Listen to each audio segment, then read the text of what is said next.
In this video ay ituturo ko sa inyo kung paano nga ba mag-recover ng deleted messages sa Messenger. Kapag sinabing messages, hindi lang conversation ang mare-recover natin, kasama dito ang photos, videos, files at iba pa. Kaya naman kung gusto nyo matutunan kung paano, sundin nilang ng maayos ang lahat ng steps na gagawin ko. Simulan na natin. Dito muna tayo sa pinakamabilis na paraan para mag-recover ng messages. Huwag kayong mag-alala kung hindi gumana sa inyo ang way na to dahil baka sakali lang naman itong gagawin natin. Sa inyong Messenger, punta kayo dito sa menu. I-tap ang archive.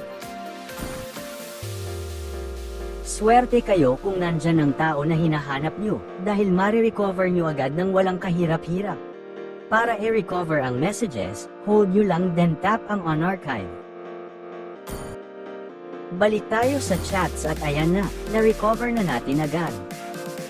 Ngayon naman kung wala sa archive ang tao na gusto nyo i-recover ang messages, ganito ang gagawin. Punta tayo sa ating Facebook. Tapos itap natin itong tatlong line na nasa upper right corner. Punta tayo sa Settings and Privacy. Sunod, Settings. Tap ang Account Center.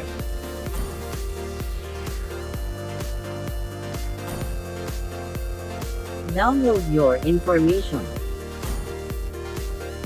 Sunod, download or transfer information. Piliin natin ang specific types of information. Tapos select lang ang messages then next.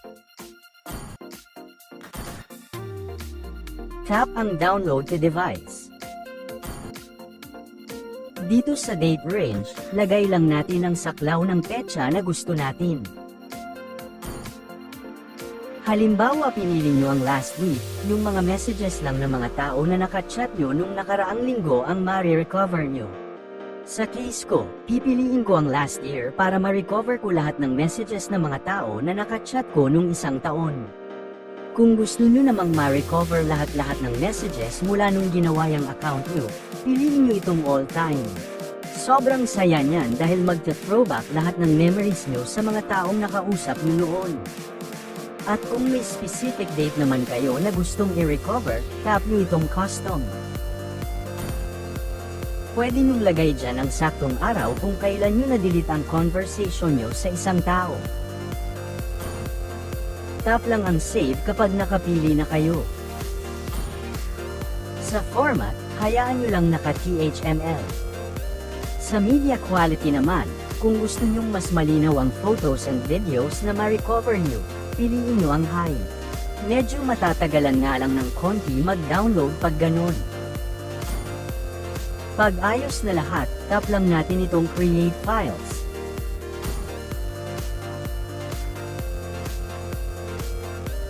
Ngayon, maghihintay lang tayo ng ilang minuto para ma-download ito.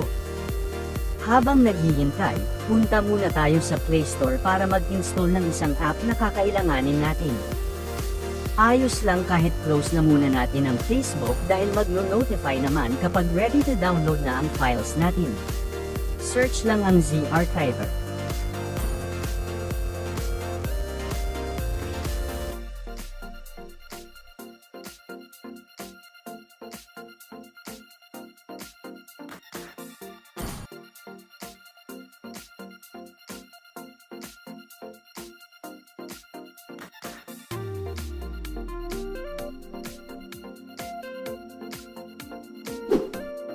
At yan after ilang minutes nag-notify na, pwede na daw natin i-download ang files.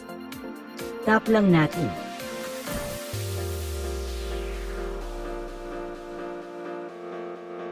Then download. Enter nyo lang ang password nyo.